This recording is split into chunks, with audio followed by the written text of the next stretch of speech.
Hello everybody, my name is Mike Geig and welcome to another live presentation on Unity. How's everyone doing today? Hopefully fantastic, because I'm not going to wait around for you to type in chat. So today we are talking about light, and of course before I get in all that, I've got to do my traditional plug here.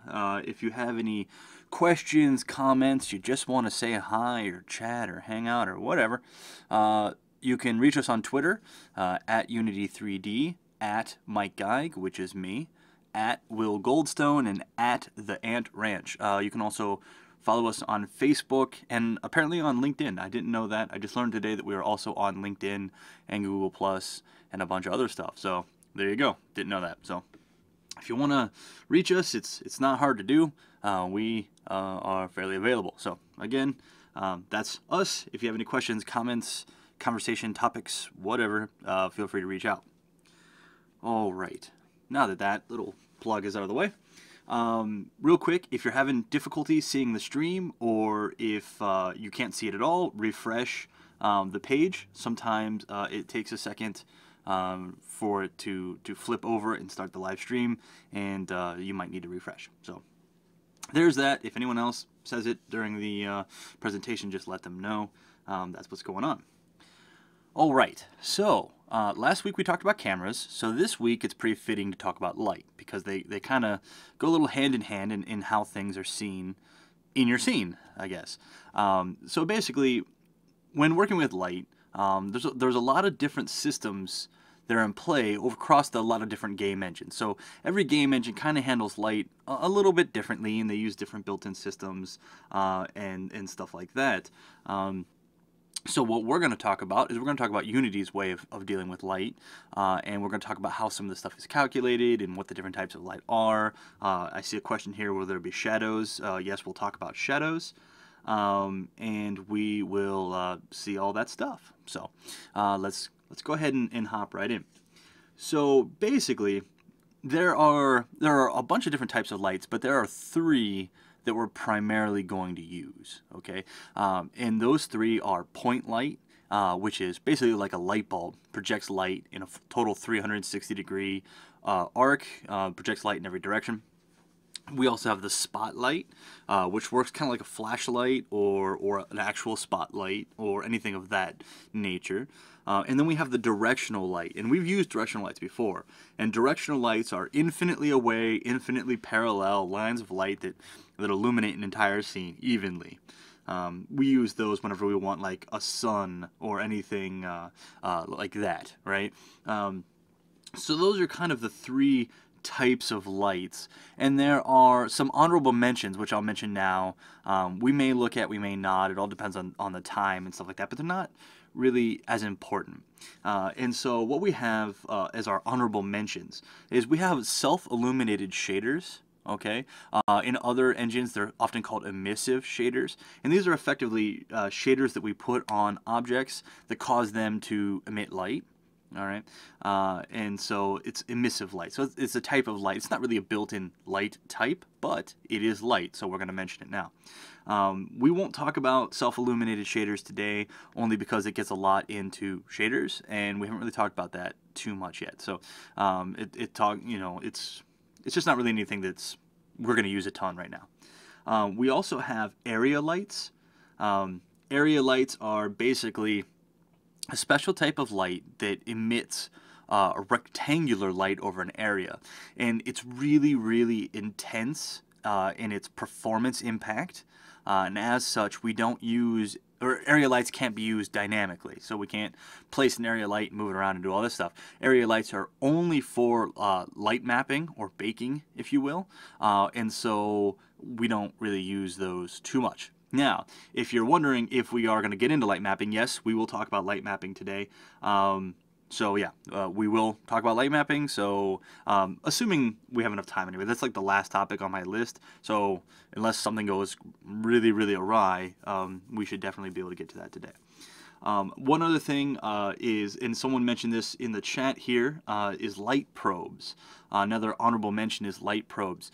Light probes we can talk about, but Not sure I'm really going to get into today, only because light probes are just a better way to calculate light. And so they themselves, you know, without a lot of work, they themselves don't really do anything. And so I don't know that we would necessarily want to spend the time to set up a level with a bunch of light probes. I may in the future just do an entire session all about light probes, because there's a lot to know there, right? And so I really wouldn't be doing light probes and that sort of thing justice by covering it in a quick, like, 3-minute, by the way. And so I don't think we'll cover that today. But so those are our honorable mentions. Okay, so we've got things like self-illumination or emissive shaders. We've got area lights, and we've got light probes. And we'll talk about the rest of the stuff. Those are our honorable mentions. Okay. So that being said, what is a light, right? What is this idea of a light in Unity? And a light is basically a component, just like camera was a component in anything else. There's nothing really special, okay, about lights themselves. They are just game objects. Okay, they're just game objects that happen to have a light component on them. As such, we can put that light component on anything, right? We can put it on spheres or cubes or whatever.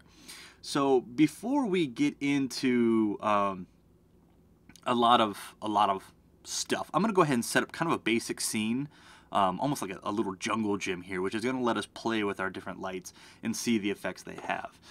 So I'm gonna go ahead and I'm gonna have a plane here real quick, which I will put at 0, 1, 0, and rotate, I believe I want to rotate 270 to make it visible from my camera. There we go. Yep, 270. And then I'm going to go ahead and put in a cube, which I'll put at -2, 1, -2. And let me put in a sphere that I'm going to put at 2, 1, -2. There we go. So now we just have this kind of scene, right? So we've got a backdrop for light to be projected on. We've got a couple things to be dealt with. So yeah, so this, now we can begin kind of talking about this. So let's talk about the light component real quick. And with my sphere selected, I could always just come to like component and then go to, oh, I can never remember. Is it rendering? Yeah, rendering. Okay, component rendering. I never remember which menu it's in. Rendering and light, okay? And all of a sudden, the sphere becomes a light. It's a point light, okay? And I can put that on a cube. I can put that on the plane. I can put that wherever I want. It is worth noting, okay, that, that putting a point light on a square object does not change it from being a circular light. If I were to put a point light on a plane, it would not illuminate as if the entire plane was illuminating light. A point light is circular, and so that is that. Now I'm getting a lot of questions already. I'm the only one from Unity today reading or doing this. There's no one helping me with the chat, so I kind of have to monitor the chat and talk at the same time. But let's see here real quick. How do you make an object stop a light from coming through? I'm not really sure what you mean by that. As far as, I mean, anything will block the light if I move around, you know. Obviously a plane is only rendered on one side, so that wasn't very helpful. But basically any object that the light falls upon will stop the light from progressing. So I think that's the question. If not, then yeah. Okay, so I don't really want to get too far ahead of myself here. So I just wanted to basically show you that we can turn anything into a light, and even though something is a light does not necessarily mean the light will conform to the shape of the object. A point light is an infinitely small point of light that emits in 360 degrees. So I put it on a plane, it would not illuminate like the entire plane was lit. It would still be just a single point. Okay, let me get rid of that. Remove component. Now, I also want to show you something else too. So if you remember before, let me hit Control Z. Oh, that's going to kind of spoil it, isn't it? So this is how it looked a second ago, right? Just like this. And then I added that light component, which I will put back on there. Okay, and this is what my scene looks like now. Now, when I go ahead and delete my light component, notice how everything is dark. Well, what happened, right? Everything was white, and we could move around and see it and stuff like that. But what happened? Okay, and so there's this button right up here. All right, it says toggles the built-in lighting on and off. When we add a light to a scene, it turns the built-in light off because we have a light now, and we want to see things through that light. But when the light goes away, now everything is dark because the lighting is turned off. So to get things back to the way we remember them being, we just have to click this button and we come back to being lit like this. Okay, so that's what's happening there. If you're following along, you're like, man, everything is super dark. What happened? That's what happened. Okay, so yeah, so we can turn anything into a light, all right? But let's talk about the actual light objects themselves. Again, there's nothing special about them. They're just an empty game object that just happens to have the light component on it. But there's a few different ones, and so the light component is configured a few different ways by default. So what I'm going to do is I'm going to go ahead and create. I'm going to click create right here. You could also come up to game object, create other, but I'm just going to click create, and I'm going to select point light right here. And I get a point light added to my scene. Of course, it puts it back there. So I'm going to put it at, let's say, 0, 1, -5. There we go. So we have this point light, okay? And it is illuminating our scene. And if I come to the game mode here, we can see that's kind of what it looks like. So we get this point light. Now, that being said, the point light in dark situations can have some performance issues, and we can see some banding and stuff like that. You might be able to, I can't tell if you can see on your screen or not, whether or not, or if that you can see that there's some banding and some striations here with the light and stuff like that. I'll show you here in a little bit how to fix that, but for now, let's just talk about the light, okay? So we have this light object, and as we can see here, it is just an empty game object with a light component, and that's it. So let's talk about some of the properties of this light component, because they can make this light behave all sorts of different ways. So first off, we have this type. And by changing the type, we can actually change what type of light it is. So you might have noticed when I click create, I had options of directional light, point light, spotlight, and area light. Well, I can take any light and turn it into a directional, point, spot, or area. Okay, so if I created the wrong type of light, I don't need to delete it and create a new one. I can just change it with this little drop down here. Okay.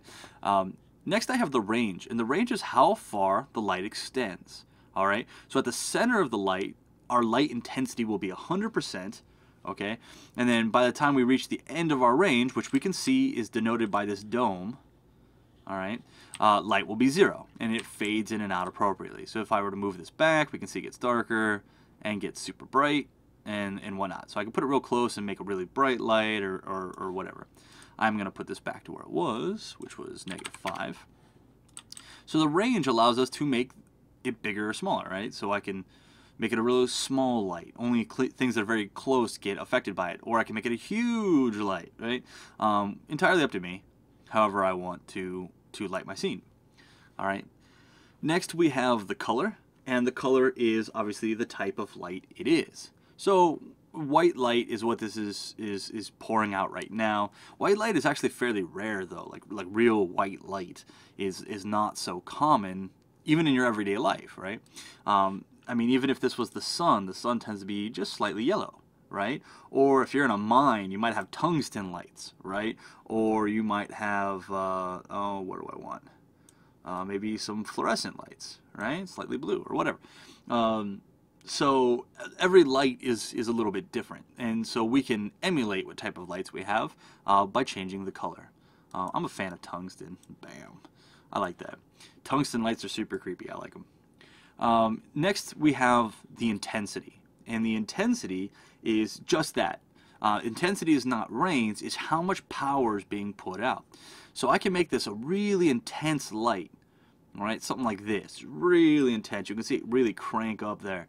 It still will only extend to my total range. It will not go past 10, right? 10 units. It will not extend past this globe, but it will be very, very bright inside this globe. All right, and so I can change my intensity there. I think we started something like that. That's close enough.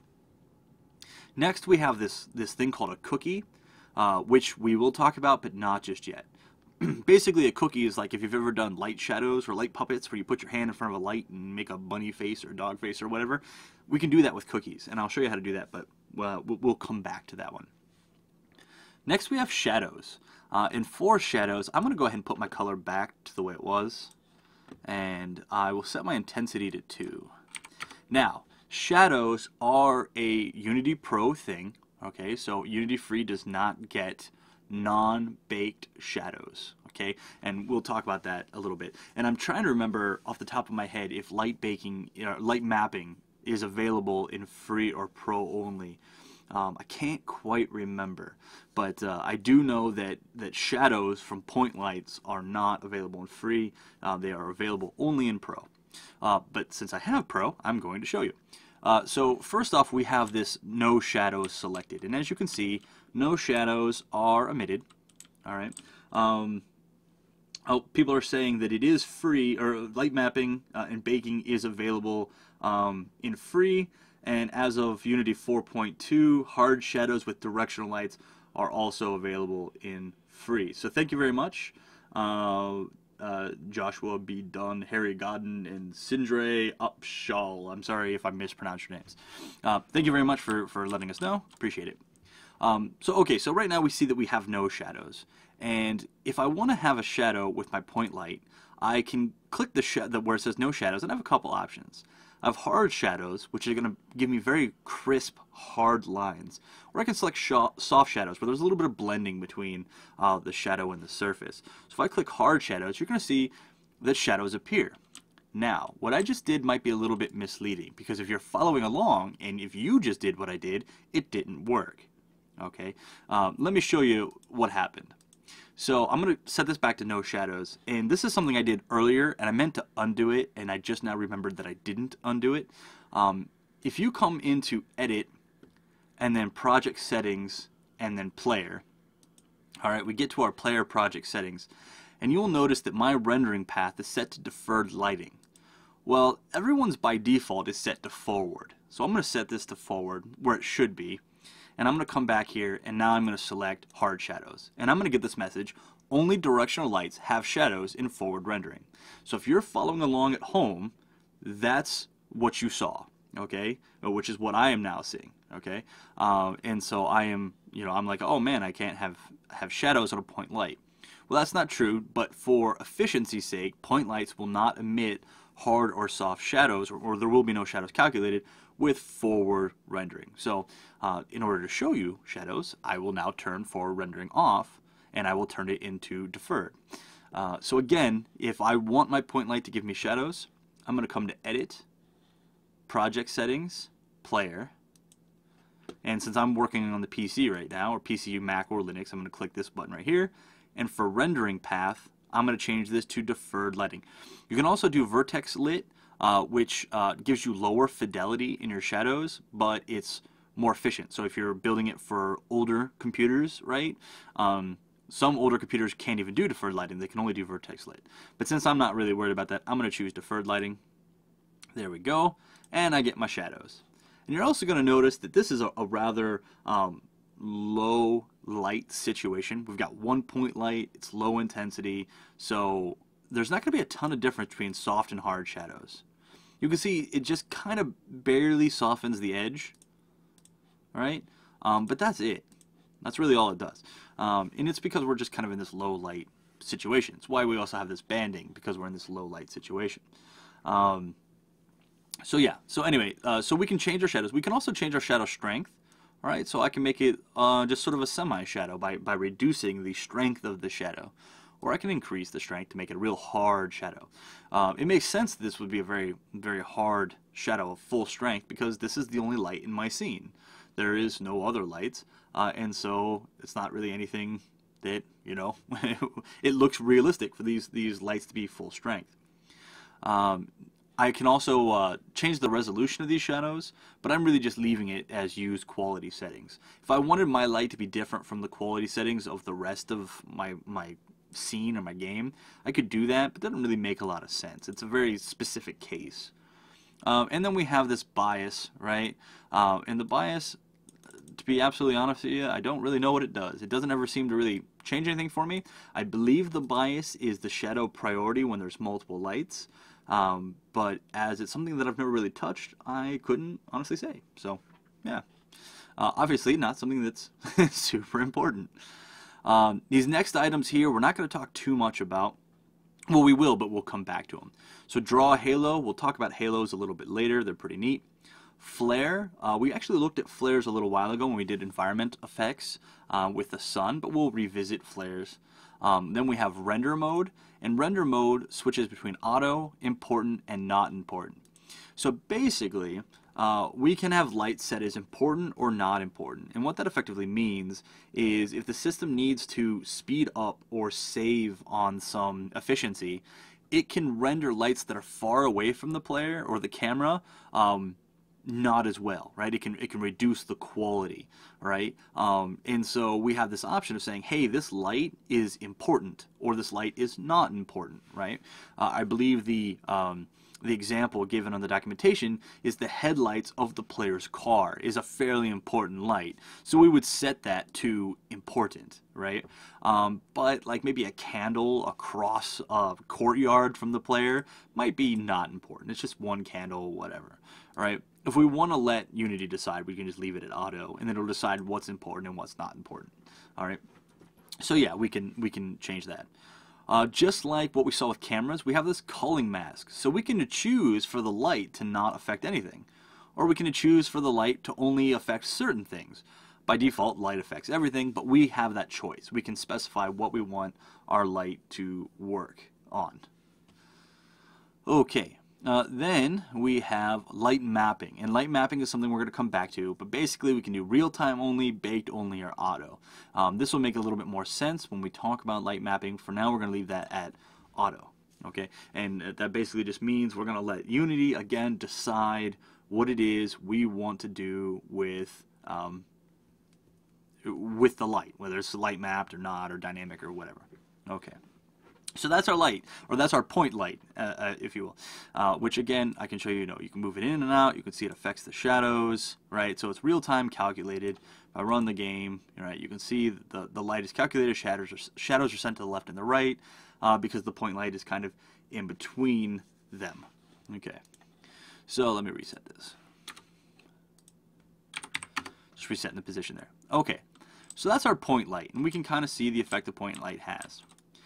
Now, let's turn this into a spotlight. Now, a spotlight is like a flashlight, okay? It emits in a cone in one direction, all right? So, like headlights in a car, a flashlight, a theater spotlight, or whatever, are all kind of examples of this, all right? Now, the spotlight, again, just like the point light, will be affected by this total range.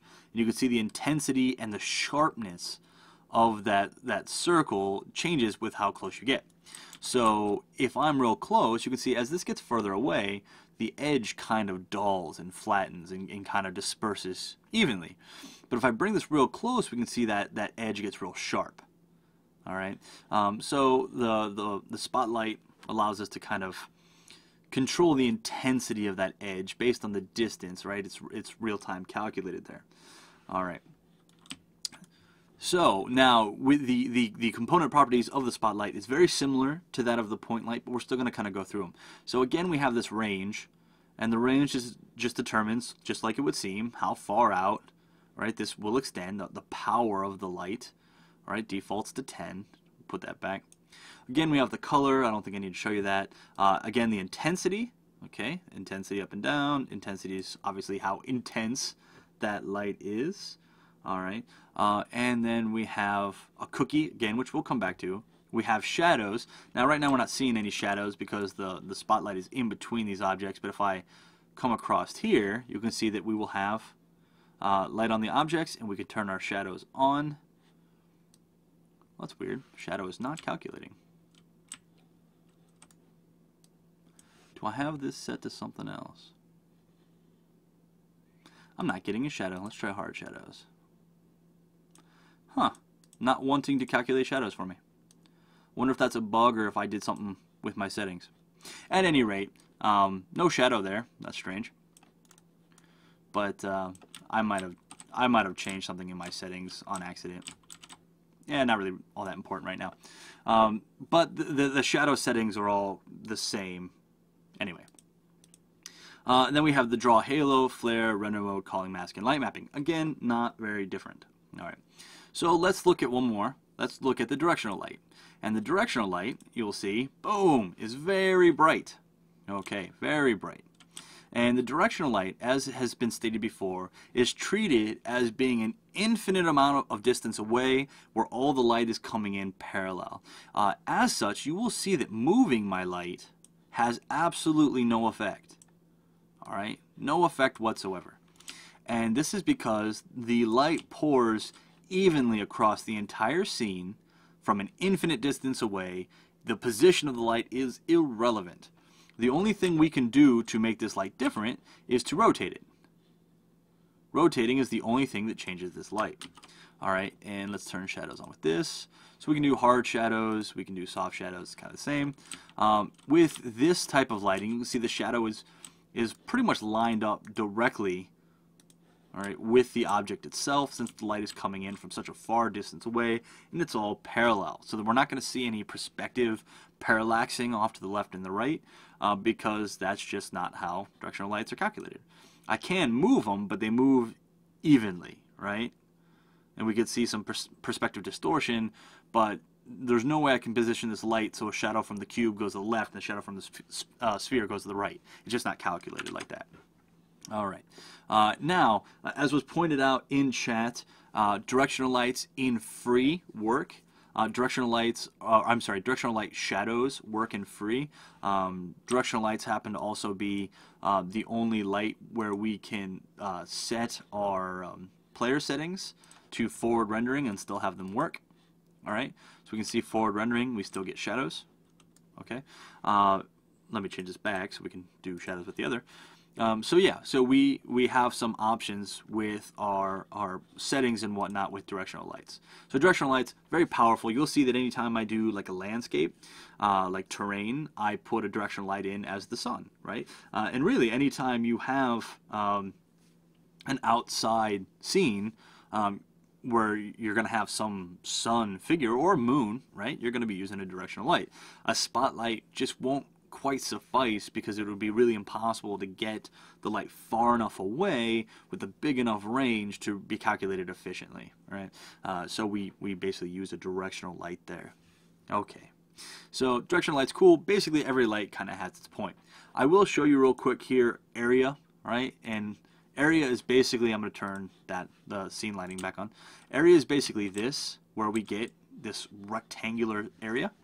And I can increase the width and I can increase the height, but you're not going to see it do anything. It's not calculated in real time. It's not emitting anything right now. It's not all that useful. But we will talk about this light when we get to light mapping or baking. That's where we use this light. Okay, we don't really use it right now. So one question from Pavel here is, can I use multiple direction lights with limited range or something? You cannot limit range on a directional light. You'll notice that there is no range option. There is, and let me turn that back on, there is the intensity, for sure, and let me set that back to 1. Yeah, but there is no range. Directional light is infinitely ranged, infinitely parallel, infinitely far away, like the sun. Okay, you know what? And now that you've asked the question, I've never put multiple direction lights in a scene. Yes, you can. You can have multiple direction lights, but you cannot change the range of those direction lights. As you can see here, I don't know why I'm moving that because it has no effect, but we can rotate it and we can see how the shadows are kind of calculated between the two. And actually, if I put shadows in this one too, we can get double shadows in there somewhere. There we go. Yeah, we could do multiple shadows and whatnot. But yeah, so we can have multiple direction lights. I've actually never tried that, but we cannot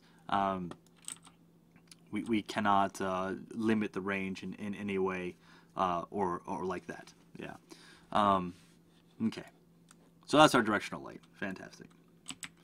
Let's talk about some of the other parts of lights that we haven't quite mentioned yet. So what I'm going to do is I'm going to come back to spotlight, or not spot, I'm sorry, point light, and I'm going to make sure that's a range of 10. Oh, that didn't work. Range of 10, there we go. Intensity of, we'll say 2. Okay, not 20, 2, there we go. Alright, so let's talk about halos real quick. Halos are a pretty neat means of having, what do I want to say? A means of having an effect to it, right? So let's say I have a light, a point light, and I want it to look like it's foggy out, or I want to look like there's a lot of dust in the environment, or I want to, I don't know, just give it some ambient effect. Maybe it's snowing, maybe it's foggy, or it's smoky, or whatever, right? If you've ever looked at a light, when there's a lot of fog or smoke or anything like that, you'll notice the light has sort of a halo around it. Or if you happen to live in the desert and you're outside and you look up at the sun and you notice the halo around the sun, that's the sun's light hitting dust in the atmosphere and causing a halo. Alright, so we can give our lights these halos, and there's a few different ways that we can modify them.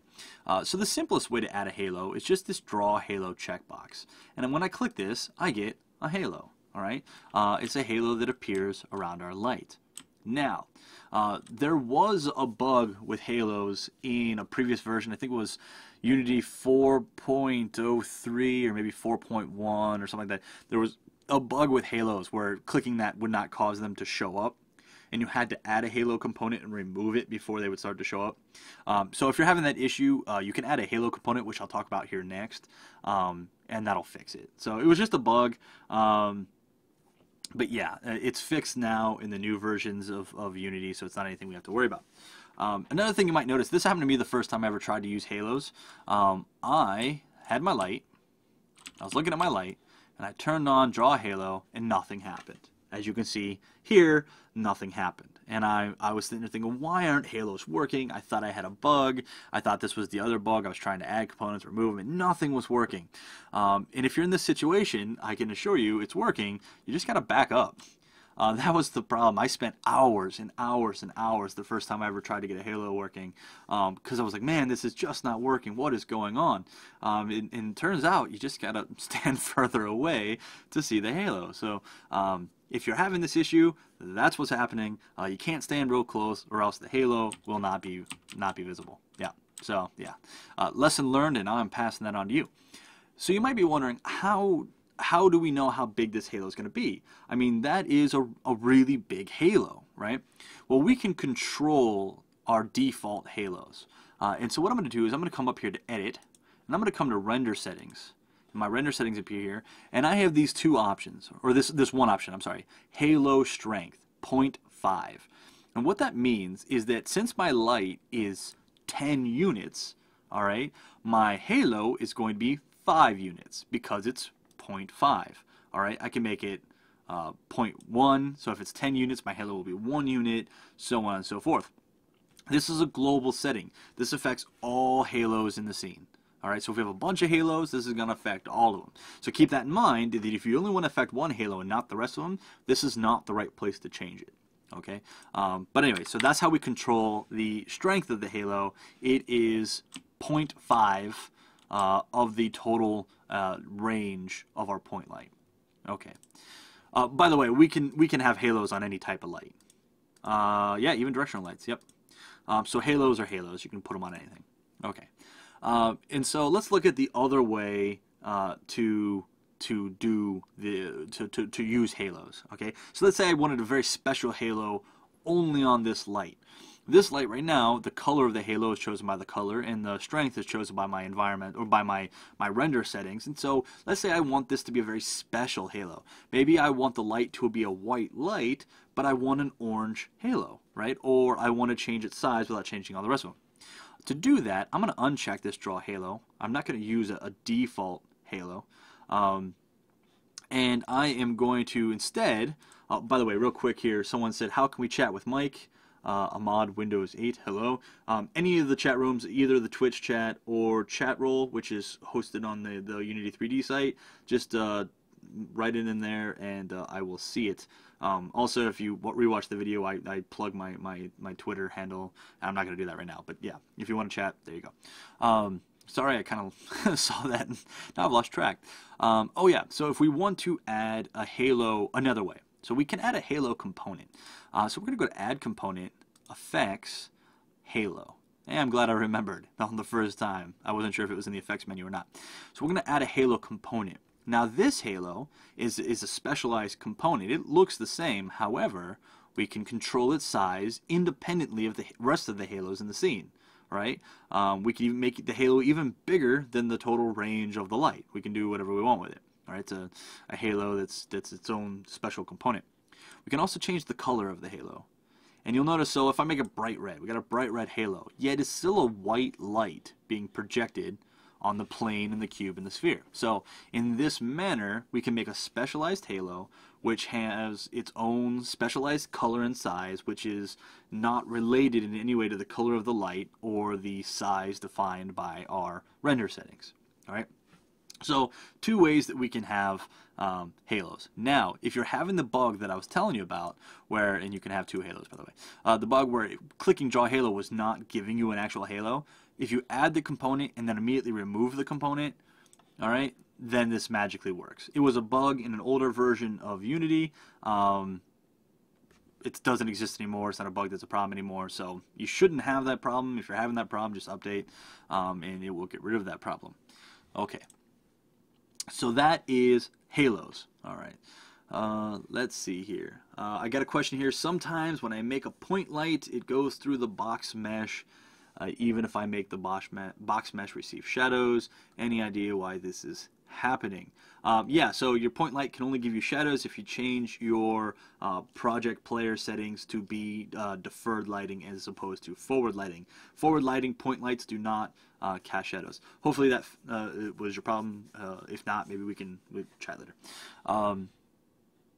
Okay, yeah, so you know we can fix that. Real quick here, and this is something that I just remembered. I mentioned it before. I kind of teased you guys with it. This banding problem. Remember I told you about this banding problem? If I come over here to game mode and you see this banding with a point light, okay, we got some pixelation, striations, banding, whatever. It looks low quality, and you might be thinking, man, that looks kind of ugly. Well, what we can do actually to fix that. Is if you click on the camera, and I actually talked about this before when we talked about cameras in a previous session, but I'll talk about it again now because I only talked about it briefly then. If we click HDR, hyperdynamic range, all right, and then relook at our scene, we'll notice that that banding is gone. All right, it's much smoother, much higher quality, stuff like that. So yeah, so basically that's kind of the fix there, is to use the HDR. Which is easy to use in real simple scenes like this. HDR is much harder to use when we've got a lot of like high quality meshes and stuff like that, and then we have to get into UV mapping and light mapping and stuff like that. But basically, that's how we can fix that banding problem, is in our camera, just turn on the HDR and it fixes that banding problem. Okay, so that was just kind of your quick tip for the day, in case I just wanted to say it there, in case I forgot it, because I forgot it previously and I didn't want to keep forgetting it. Alright, so those are our halos. Let's look at flares real quick. Flares are something that we've seen before. It's nothing new. So we'll do it real quick here. A flare is, so with my light selected, you can see here that I have this, where is it? Flare. And I see none. And if I click this little circle, I don't have any flares in my scene. So let's go ahead and grab the standard flares. Some flares are built into Unity for us. I'm going to come to Assets, Import Package, Light Flares. Which I'm going to get this little menu right here, and then I'm just going to click Import. And that's going to bring in, I believe, 3 flares. And so let's see. With my light selected now, I'm going to click flare, the circle next to flares. And I can see that I have 50mm zoom, small flare, and sun. We've seen sun before. I'm going to wow you right now with 50mm zoom. This is a heck of a flare. Bam! Alright, so behold the glory of the 50mm light flare. And you can see we've got some nice lensing effects and stuff like that, and some just crazy amounts of vertical distortion with the light and stuff like that. But there you go. It's kind of like you're using Photoshop and you're just putting lens flares on everything. That is a heck of an effect. Yeah, and when you go into game mode, and it's It's so beautiful. It's so brilliant. But anyway, that's our big flare. Let me reset this back to where I'm supposed to be because I moved it around so much. Let's try a different flare, one that's maybe a little bit more subtle. Sun is a pretty subtle flare. Oh, maybe sun is not a subtle flare. Small, there we go. Small is a subtle flare, which obviously is just this real tiny little thing there, and you click on it, you can see a nice little small light flare.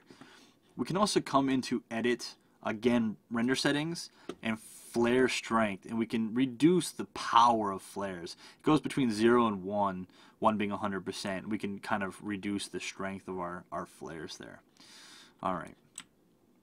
Speaking of which, I forgot what I mentioned while I was here. We can change our halo texture right here. We can give our lights different halos, which is cool if we have something very specific in mind. Like we can give it flares as a halo and whatnot. However, the default one is just the basic like particle, round, circle, whatever. So if we wanted, we could change it here. I forgot to mention that when we were here earlier. Okay. So let's go ahead and get rid of this flare. It's pretty obnoxious. But you can do, I mean, if you think about it, lens flares add realism if you're trying to emulate an environment where a camera is used, right? Because that's what lens flares come from, right? If you don't look at the sun and see a lens flare, but if you took a video camera and recorded the sun, you would see a lens flare. By the way, Surgeon General's warning, don't look at the sun, right, directly. I shouldn't have to tell you that, but just in case you're like, hey, the guy from Unity said I can stare at the sun, and you blind yourself, I'm not telling you to stare at the sun, so don't stare at the sun. So Harry Godden stated that you can add custom flares too, and that's absolutely correct. You can create your own flares. There's no reason you can't. Okay, so that's kind of your flares. They're real simple to use, but yeah, they can have a neat effect in a specific situation. I'm not a fan of flares. I think some people just really overdo it, and all of a sudden you got flares like everywhere, and I don't think that's all that effective. All right, so now let's talk about cookies. Cookies are probably like my favorite part of lights. I am like a big fan of whoever came up with the terminology with lights, because we have light cookies and we have light baking, and both of those sound delicious. Someone needs to invent like light cake or something like that, or maybe pie. But I love the terminology that we get with lights. So we're going to talk about light cookies, which is my favorite. Yeah, light cookies are actually really, really cool. They effectively allow us to project something onto the screen or in the light. So if you're a fan of, if you all know of Batman, right, the bat signal, right, is that big bat symbol that's projected into the sky from a giant spotlight. That's a cookie. Or if I were to have a directional light inside a metal frame, and say like a dungeon or something, and that metal frame had ivy leaves on it or something, I could project the ivy leaves out as a cookie, or any symbol really. And I'm going to show you how to do this. And you can get like special cookies that are made to be cookies, or you can use pretty much any black and white image, right? Which is kind of neat. So we can use any black or white texture, and we're going to go ahead and create a cookie out of it. So for this, we're going to go ahead and use the Unity logo, which I'll project up here. Hopefully you can see that. That is the Unity logo we'll be using. You will see that it is a black and white picture.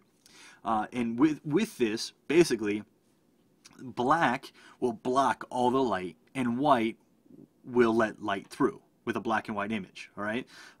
So basically, we get to basically put a cap over our light and determine how the light filters through. So white is going to let light through, black will not, and so we can effectively block light. Okay, so what I'm going to do is I have this in this little folder here, this logo PNG, and it's a PNG. I could use, I think, a JPEG or a GIF or a BMP. I don't think I can use a GIF. I don't remember. Just use a PNG. It's a high quality. Who cares? Yeah, but you know. Anyway, that's I don't know. I always just use PNGs. That's my little spiel. If you have another file format, more than likely it'll work. I don't really remember all the file formats that are allowed, but I use PNGs. Another thing too is that this texture, I am specifically using one that is 512 by 512. More importantly, that is a power of 2. Okay, so it could have been 256, 256, 128, 128, 512, 128, whatever. It doesn't have to be a power of 2, but man, it just, it increases efficiency, it reduces artifacts, and when we create our mip maps, it's going to prevent all sorts of wackiness from happening. So if you have control over the size of your texture, make it a power of 2, and you're going to save yourself a ton of problems. All right. Okay. So before we can just use this as a cookie, right? And actually, let's take a look. I think if I just grab the logo, it's not going to do what I want. Yeah, it doesn't do what I want. It does, yeah. Okay, I just wanted to verify that it's not doing what I want. We can't just use this as it is, because as it is, it's a texture. It is a picture, and we want to turn it into something different. Okay, and so what we're gonna do is we're gonna build this texture into a cookie for a light map, or for a point light. Now the cookies are different for each type of light, and I'm going to walk you through how to make a cookie for each type of light. And like I said before, if you happen to have like a cookie file, one that's made to be a cookie, go for it. You know, but I'm showing you how to do this with just a flat image that's not made to be a cookie, how to kind of create your own. So with logo selected, in the inspector view, I get all these texture options, okay? And what I'm going to do is I'm going to set this up to be a cookie for point light. So what I'm going to do under texture type, I'm going to change this to be advanced. All right. Now don't get caught up in clicking cookie or light map or any of these other ones. I've used the cookie option to some effect. All right. But I've never quite gotten it to work the way I want it to. So I always just go to advanced. Do what you want, play around with the other one if you want, but I always go to advanced. From here, with advanced selected, I can leave all this stuff kind of the same. However, for generate cube map, I want to select full cube map. Now, since this is a point light, it emits light in every direction, right? So we need a cube map that sits around the light and tells it how the light's being projected in every direction, right? So we want to do full cube map. I also want to choose alpha from grayscale. This is how we take a black and white image and turn it into a light versus darkness image. So that's important. Alpha from grayscale. All right. And then we want to leave generate mip map selected and just choose border mip maps. And then finally our wrap mode needs to be clamp. Okay. And with these settings, and you can obviously rewatch this video later or take notes or whatever. And just remember, that's how it goes. And I'm going to hit apply. And you're going to see my texture now turns into this cube. Okay, it's a cube map. And then I'm going to click on my light, and for a cookie, I'm going to select my logo. And boom, there we go. We have a cookie. And we can see how the cookie gets projected in every direction, right? Because this is a point light, so it's emitting all over the place. So if I bring it real close, we can see that the cookie is emitted, in fact, in all directions. I had a question, what does mip map mean? It's actually MIP, M-I-P, mip map. Mip mapping is basically how a texture is expanded or condensed. So if I have a 256 texture, right, so 256 pixels by 256, when I generate my mip maps, it will create a 16 by 16, 32 by 32, 64 by 64, 128 by 128, 512 by, or 512, 1024, 1024. So the mip maps is the algorithmic scaling up and scaling down of our textures. So that when I'm real close, we can use a high resolution texture. When I'm far away, we can use a low resolution texture, and mip maps are just the generated textures. So there, hope that answered your question. So we tell it to generate these so that we can increase our quality. And so there we go. So now we have our light. And also neat is you can see that the mip map, I'm sorry, not the mip map, the cookie is actually projected onto the cube and the sphere, and it's leaving a shadow of the right shape. Also kind of cool is, check this out. I'm going to go ahead and duplicate this plane. Duplicate. And I'm going to move it up. Kind of up here, and then I'm going to rotate it down. Let me move this in like this. Okay, so now we have this plane up here. All right, and let me increase the range of this light. We'll increase the range and the intensity a little bit, which will really kind of drive home the effect.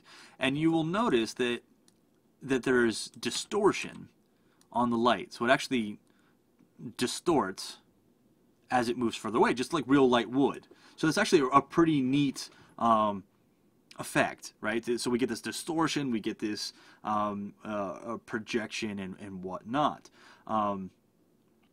We have a couple questions here. Can we use a video as a cookie? I don't believe so. I believe because it's not actually a texture at that point. It gets kind of converted. So I'm not really sure. Maybe I'm not understanding the question. Can the light cookie be like a projector too? Yep, we'll talk about that. And I also wondered if it can be something animated. So I'm not sure what you're asking, but we can move this stuff around in real time. It's calculated. And I'm not sure if that's what you're asking or not, but we can certainly do that. Okay, so anyway, that is. Let me change this back to the way it was, change our intensity back down to 2, and change our position 0, 1, -5. Yeah, so that's point light, and basically we emit the cookie in every direction. All right, and we can put kind of whatever we want there. And so now let's talk about using a cookie with a different type of light. Let's talk about a spotlight. So when I click spot, you'll notice the cookie is cleared out because we can't use a cookie that was made for a point light on a spotlight, because a point light needs a cube map and a spotlight does not. So let's look at the settings for that. So I'm going to come over here to logo, and all I really need to do is change full cube map to none. That's it. Generate cube map just goes from full cube map to none. I hit apply, come back to my spotlight, look for my cookie, and there it is, and there we go. We get it projected. And this is kind of like your Batman logo on the night sky, right? So pretty neat there. And of course I can change my range, and I can change this. Oh, you know, I didn't even mention the spot angle when I talked about spotlights. I'm sorry. The spot angle increases the cone of the light. Yeah, I can't even believe I forgot to mention that. Skipped right over it. But spot angle, cone of light. And I can rotate this, and you can see it's just like a spotlight or like a flashlight or anything like that. If you put, if you use tape and put tape on the front of the flashlight and then show the flashlight, you would see that a symbol gets projected, or whatever you drew with the tape gets projected. All right, so we can do that. Cool. We can also do these lights for directional lights. So let me reset this again. I like to reset everything back to my defaults before I start. Let's switch this over to a directional light. Oops, directional light. There we go. And so the distance won't matter there. And now let's come over here to logo, and we just need to change one more thing. We are going to go to wrap mode and change from clamp to repeat, and hit apply. So wrap mode goes to repeat. I click on my light, I click on my cookie, I click logo, and there we go. And it just repeats. We have to do it that way. I guess we don't really have to, but we do it that way because the light mode is infinitely far away, infinitely parallel, and whatnot. And so you're gonna want it to repeat, obviously, or else it's gonna affect just a very small centralized region, and that's not gonna make any sense. So. Some questions real quick here. I'm trying to keep up with everything.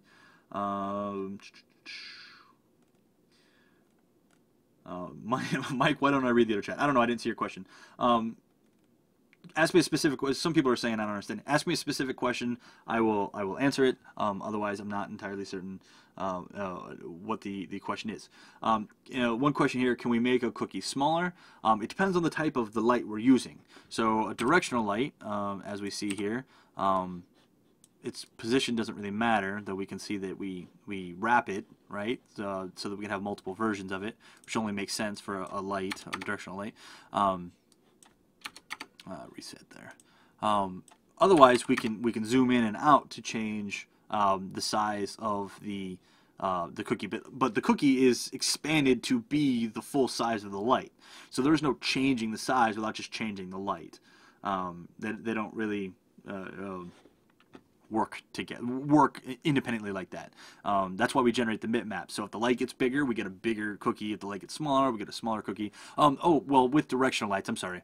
With directional lights, we can change the cookie size. Just like that. I forgot in directional lights we could do that. But with point lights and spotlights, changing the size of the cookie is changing the size of the light. Directional lights are a little bit different, so we get a choice there.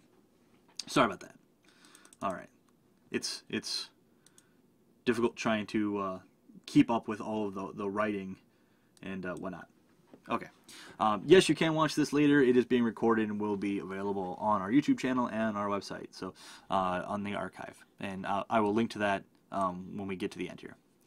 Okay, so that's cookies. We can do a lot of cool stuff with cookies. I'm a big fan. I think they're really neat, especially when we start working with spotlights, or not spotlights, I'm sorry, point lights. And obviously the cookie is not going to work for this, and we get into the cube mapping. We can do some really cool stuff there. Now, what time is it? Okay. I have one more topic. I'm going to kind of get through it a little bit quickly because we're kind of running out of time. I like to keep this about an hour, and we're about there. So let's talk about light mapping. Light mapping is basically where we can do all of the calculations of our light and then not have to do it in real time. So basically, right now, all this light is being calculated in real time. Okay, and so every single frame, it calculates all this light, looks for things that have changed and all that, and that's very cumbersome. It's a very cumbersome procedure, especially if you have a lot of lights and a lot of movement and whatnot. So what light mapping allows us to do is say, hey, these objects here aren't going to move. They're going to stay right here, and they're not changing at all, and so you don't need to recalculate this light all the time. Okay, and what it does is it builds for us a light map, otherwise known as baking. Okay, and so, and honestly, there's a couple of ways we can do baking. The real simple, like the poor man's version of baking, the real simple way to do baking, is if I were to say make a texture for this plane and actually put in, like, say Photoshop or Paint or GIMP or whatever, put these black shadows here. Right? Then the texture itself will have that shadow. And that's a real simple, real kind of cheating way of baking shadows into a scene. Now, if you don't want to do that, we can actually bake them using Unity. All right. So let's say that I know these planes and this sphere and this cube are not going to move, nor will this light. They will always be there as the game is being played. The player's running around, but these things are static. Think about it as like the street and buildings and a light post. All right? Well, the light post isn't moving. It's anchored into the concrete. And the street and the buildings aren't going anywhere either. Right? Those are fixed things. They will not change. So what we can do is we can improve our efficiency by baking them. Okay? So that they stay this way. So what I can do is I'm just going to find some lighting that I like. I'm going to kind of maybe... I'll do that, whatever. And so let's say this is good, and I want to leave this like this permanently. I want to bake this. All right. What I want to do is, first off, I need to make sure these objects that aren't going to be moving anymore are set as static for light mapping. And so what I'm going to do is I'm going to click on each one while holding the Control key, Command if you're on a Mac, and so all four are selected. I'll know they're all four selected by looking in the hierarchy window right here. All right. And then what I'm going to do is I'm going to come up here to the inspector, and I'm going to hit the drop down next to static, and I'm going to choose light map static. That basically means these are static for the purposes of calculating light maps. If I don't do this step, light mapping is not going to work. So I'm going to click light map static. All right, just like that, and now they're light map static. And now the last thing I'm going to need to do is I'm going to need to open the light mapping window. It's not open by default. So I'm going to come to Window and Light Mapping. It's going to get me this window here. And of course I can dock this window in anywhere I want, but I'm just going to leave it open right here. In the Option tab, I can see that where basically everything is selected. I can see that I am using a plane and 3 others, which makes sense since I've selected 4. All right. I can do some things like I can change the scaling and atlasing and stuff like that. I'm going to leave that the way it is. Next I have Bake. And I have a couple options. I have single light maps, dual light maps, and directional light maps. All right. Single light maps are basically one single light map, which is great if I'm not doing specular mapping or normal mapping, or I don't have a lot of dynamic lights. If I basically want the maximum efficiency, maximum speed, single light maps is the way to go. That being said, I can get a lot of quality out of dual light maps. And dual light maps effectively allow me to have 2 light maps, which will allow me to do normal mapping, will allow me to do UV map, or not UV mapping, I'm sorry, specular mapping, allows me to have dynamic lights and stuff like that, and they'll all be blended together. And so dual mapping is where you'll get a little bit higher quality. And a matter of fact, if I want to change the quality of my light map to low, dual light maps will still allow me to have a better quality than just a single light map. So one of the questions is, can I move an object after I selected light map static? Yes, you can, but it's not going to look right because your light will have been calculated off of where it was. So it will, yeah, it will leave a shadow behind. So basically, yeah, we can still move our objects. We may want to like lock them into place so we can't accidentally do that. However, we basically declare them as static so that the light maps will be able to do their calculations. As someone mentioned before, and I'm going to mention too here, the light mapping system in Unity is called Beast. So there you go. If you're doing any research in Unity or whatnot, it's called the Beast lighting system, and that's what it's called. So there you go. Anyway, so I'm going to choose dual light map. Well, I could choose single or dual. It doesn't really matter. I'm just going to leave it at dual. And what I'm going to do is, I have some options here. I'm going to go through a few of them quickly, some of the more important ones. Some of them I'm just going to ignore. So the first is bounces. So when a light comes in from a light source, so say this point light, and it hits, say, this sphere, it's going to bounce and hit something else one time. All right? I can set it so it doesn't bounce at all. 0 bounces. I can set it so we get 2 bounces. Or if I want really reflective scenes, I can set it to 4 bounces or whatever, but by default it's 1. 1 bounce should be enough, unless I want things to like really bleed. So I want a light to hit a red object and then bleed red light onto something else. I'd increase the number of bytes, okay, or bounces. We can change our sky color and our sky intensity, which kind of flavors the light a little bit if I'm doing a terrain lighting. Bounce boost is I can make the light diminish after it bounces, so maybe be half as bright, or I can do something weird and increase the brightness or whatever, but this is basically just set at 1. We can change our contrast and interpolation, but I'm not going to mess around with a lot of this, and I don't really want to get into what a lot of this stuff does because it's not really important for us right now. So what I want to do is now I'm just going to go ahead and click Bake Scene, and I can do Bake Scene, Bake Selected, or Bake Probes if I'm using light probes. Or light probes. I'm going to use Bake Scene. And I am going to just click that, and it's going to make me save my scene in one moment here.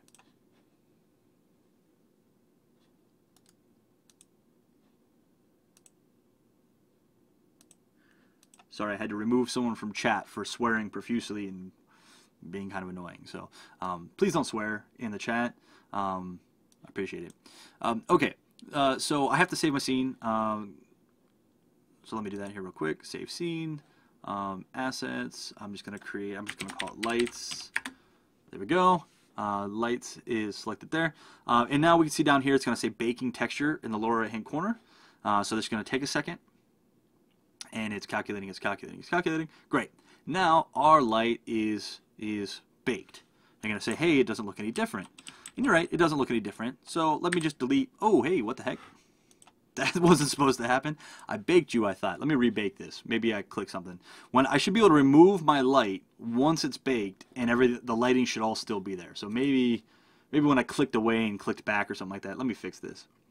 Oh, I gotta select all my objects. They're all set to static. I did something there. Whoops. I hate when that happens. It always happens when I'm live too. Bake. Let's go. Let me just try single light maps. Everything should be fine. I did this dual earlier. Bake scene. Alright, calculate it. It's baking, There we go. Now I should be able to get rid of this. There we go. I must have not done something there previously, so I apologize. I hate when that happens, when you're like, this is going to work, and then it doesn't. So you'll notice I deleted my light. I have no more light in the scene, yet I have light in my scene. Well, I don't really. What I have is a light map applied to the objects that I selected in my scene. So now I'm getting the benefit of lighting and shadows without having a light anywhere in my scene. Okay, so highly efficient, okay, because it's not calculating anything. It's just baked on there. And so, you know, you can see I can run my game and everything. And here's, I can add another point light. And And let me set it back to 0, 1, -5. And you can see now it's going to blend, right, with the light that was already there. I'll set this to hard shadows. You can see, so now where it's effectively blending the light map versus the light created by the point light. We're getting two shadows, and they can overlap and whatnot. And my settings were a little bit different, so I can't get them to quite line up. But yeah, so we've effectively light mapped our scene.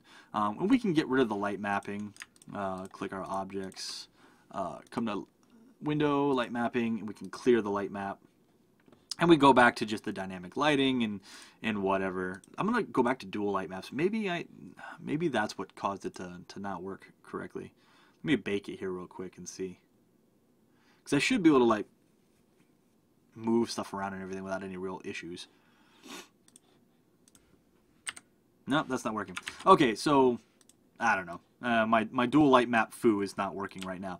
But I must be, with this auto, it must not be remembering the settings or whatever. But anyway, that's light mapping. So sorry that kind of went on a fizzle there trying to show you dual light mapping. But like I said before, I'd really like to do a full session all about light probes and light mapping, right? Because you just can't really do it justice in the few minutes that we have here. There's just so much to it. And as you saw right there, I didn't get my dual light maps working, but we effectively do it with directional lights and whatnot. While I'm here, though, I am kind of over time, but one last thing I want to show you is we'll come back to this area light that I talked about before, right? An area light didn't seem to do anything, right? We can see that it's not illuminating anything, except if I were to bake a light map. So the area light's not giving us any light that we can see. However, I'll go to light mapping, single light map, bake scene. We'll clear first and then bake scene. And we are going to see that the area light is creating light in our scene just like that.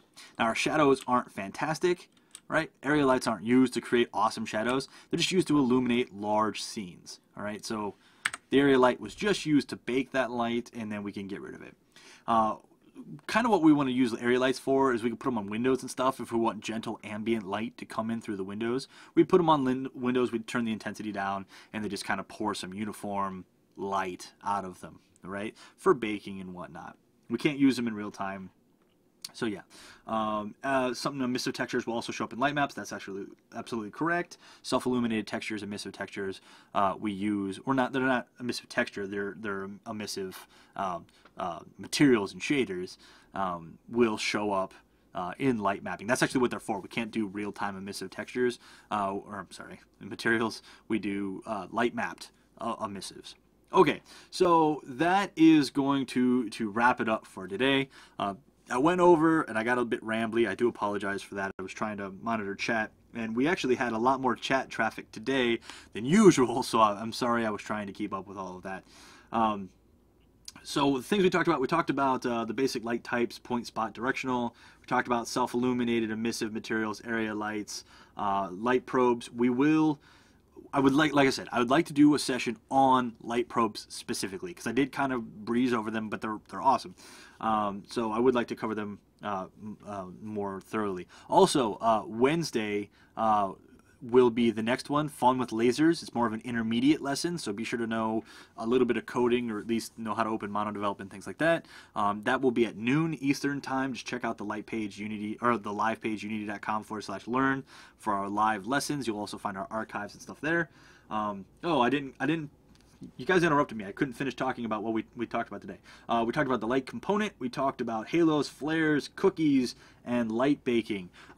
Real quick, any questions, comments, concerns? You can reach us on Twitter at Unity3D, at Mike Geig, which is me, at Will Goldstone, and at The Ant Ranch. Digga likes my beard. Thank you, Digga. I appreciate that. I like my beard a lot as well. So any questions, comments, or anything like that, feel free to message us. Again, sorry kind of for the rambly, but we will get to shoot some teddy bears with rainbow colored lasers on Wednesday if you're able to log in for that. So always a good time. Feel free to check it out. With that, we are finished for today, so thank you for sticking around. Sorry I went a little bit over, and have a fantastic rest of your day wherever you're at in the world, and hopefully I will see you on Wednesday.